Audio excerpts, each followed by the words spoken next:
I really hope Drake Maye is a legit superstar quarterback, because if that's the case, we don't have to worry about all the mistakes the Patriots are making in developing him.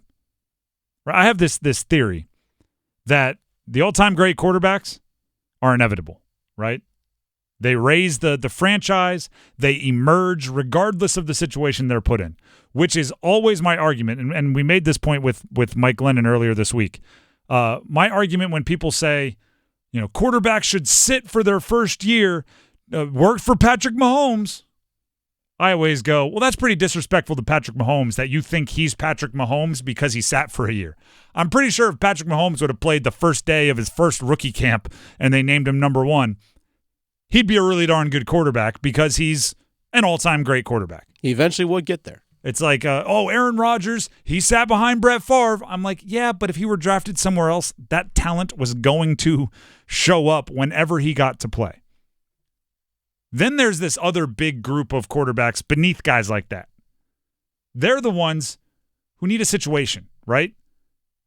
When they're developing, their range of outcomes for their careers are like from somebody along the lines of Blake Bortles, right, who had some success, won some games, but never really took the next step. That's like the low end, all the way up to somebody like Russell Wilson. Because he went to a team fresh as a rookie where he got awesome experience. He had a great running game. He had a great defense. He had a great head coach. He had wide receivers that were pretty darn good, great offensive line in front of him, and he was able to develop into a franchise, potentially Hall of Fame quarterback. If Drake Maye is the type that needs the situation to help him develop, Patriots are not handling their business very well. If he is inevitable, right? If he's one of the greats, then who cares? His talent will emerge. His mindset, right? If he's got like the weird competitor thing where he's just going to work until it works, then he's fine. Because the handling of Drake Maye by the Patriots is going to test him. It's going to test the 3rd overall pick. If for anyone that watched the first episode of Hard Knocks, Matt Eberflus, the head coach of the Bears, pulled in Nick Saban, right? Nick Saban's got time on his hands. And he was also Eberflus's college coach. So he called up a favor to the old ball coach. Hey, come talk to my team. Also, I want to ask you some questions. And on Hard Knocks, it was very made for TV. It was a very, very cool moment, right? It was, this is what you guys do normally. Eberflus and Saban had a one-on-one. And the questions were about, how did you develop quarterbacks? And Saban's, the thesis of his entire, and he talked, and this is what you do year 1, this is what you do year 2, this is what you do in practice, but the thesis, the underlying statement of the entire conversation was keep their confidence up.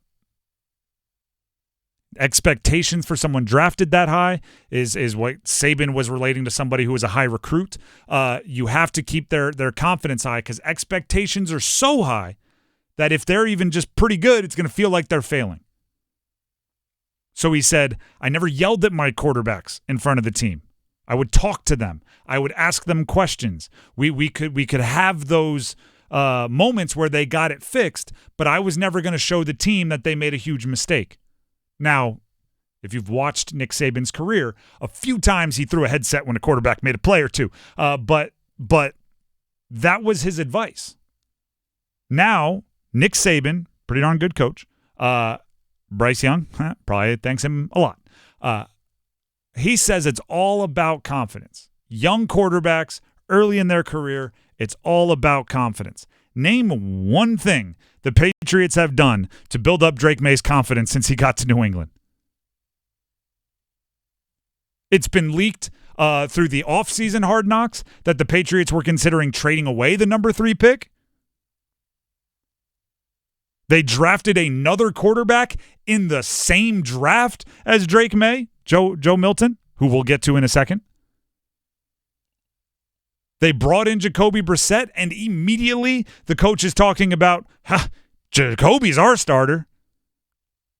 Doesn't even say, like, hey, we're going to let it play out, or we want to see Drake, or Drake's the future. Like, it's just Jacoby Brissett, the dude. Then they put him in last night's game.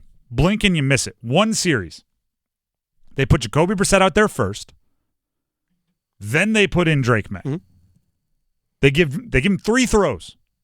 That's it. A screen, a swing, and he airmailed an intermediate ball. Little tried to drive it downfield, little intermediate distance to the right side of the field. Airmailed it over the wide receiver's head. And that's the lasting image that they gave him of his first NFL action. That's it. And the funny part is they act like things that were their decisions were out of their control. They didn't want to leave Drake Maye in with the second-team offensive line, so they had to take him out.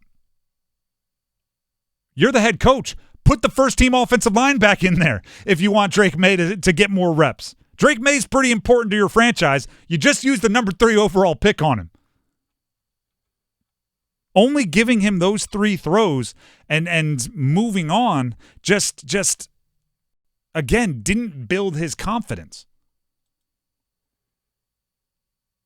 And then making him stand on the sideline and watch as Patriots fans kind of fell in love with Joe Milton because he looked like an athletic marvel against what can only be described as guys that will very, very, very unlikely make the Panthers roster. And now Joe Milton is a thing on the internet today. What in the world are you doing to that guy's confidence?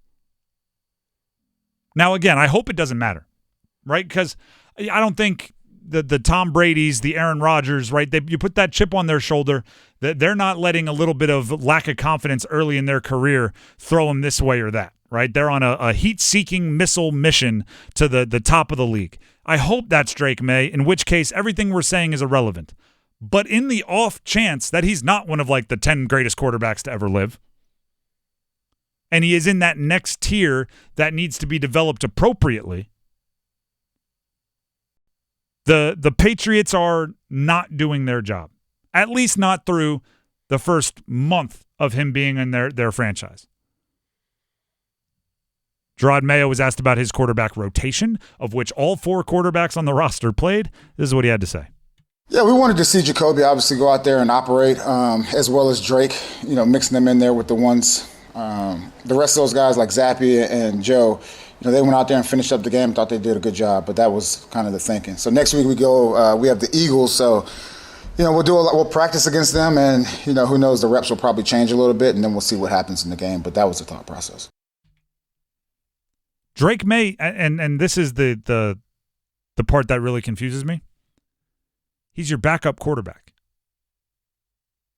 He's your backup. Now, I know it's not a normal backup, right? He's number 3 overall pick. You're heavily invested in him, but he's your backup quarterback who, by saying Jacoby Brissett is your starter, you're saying Drake Maye's not ready to start, right?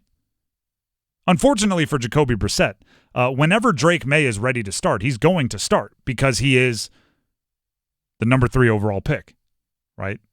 The Bears didn't bring in any competition for Caleb Williams. Jaden Daniels will darn sure be starting for Washington. Whenever Drake Maye's ready to start, he's going to start. So by putting Jacoby number 1, you are saying Drake Maye's not ready to start. So why put him in bubble wrap? The thing you have to do first is get him ready to be bubble wrap worthy. Drake Maye was asked after the game about his first taste of the NFL. I think it was awesome. First of all, to get out there in the stadium. Really first time since I think the day after I got drafted, being in the stadium, other than the walkthrough yesterday. So being there with fans was a different feeling. Got a little chills through my body, but just awesome to compete against somebody else. Been going through camp, practice after practice with ourselves, and finally get a chance to come together and compete as one. I thought the guys did a great job. I think with our raw energy, that was the biggest thing. Through the rain, through the weather, in the first half, and it cleared up, and just glad that we came up on the right side, and that's what the preseason is for. I think getting guys, having them make their plays, and it's just fun to cheer on your teammates. So for me, it's just kind of had an idea of how much I'd play the night, and just go in there and try to take care of the football and execute. And other than that, it's just fun to be out there. He's not going to say anything to give us any kind of insight into how he actually feels. You could take any rookie quarterback that played in any preseason game ever. Everything he just said makes a lot of sense. Outside of maybe they would have been to the stadium more often than he has. He was also asked, when did he know how many reps he would get? When did he kind of get a feel for the rotation? Here's his answer. So kind of Coach Maye he kind of lets offensive coaches kind of decide, and quarterback coaches and AVP. So really had an idea a couple days before. Coach Maye wanted everybody to know, kind of have an idea of how much they're playing. So from that point on, in that conversation is just keep in house. He's a company man. He's doing what he can do. Now he just needs the team to work as hard for him as he's working for them. Saying all the right things. Gosh, and when he went in, after Jacoby Brissett won series, I got excited. I was like, we're going to see a lot of Drake Maye. I thought, okay, Brissett, one series, that's fine, makes total sense. And I was like, okay, we're going to get him for the rest of this half, right? I was thinking into the third. Possibly. I'm like, all right, if he's not ready to be the starter, let's get to developing. Let's get those growing pains out of the way. Let's see what we're working with. It's like the end of the first quarter, beginning of the second, like Bailey Zappi's out there. I was like, wait, what is happening here? Little screen for the first down. I was like, okay, get his feet wet. I like it, coach. Little swing. All right, we're doing all right. Airmails a deeper pass, and I'm like, okay, he's a little jacked up right now. Heart rate's going. Let's settle down. Let's see if we can complete some passes. Never came back out onto the field. Yeah.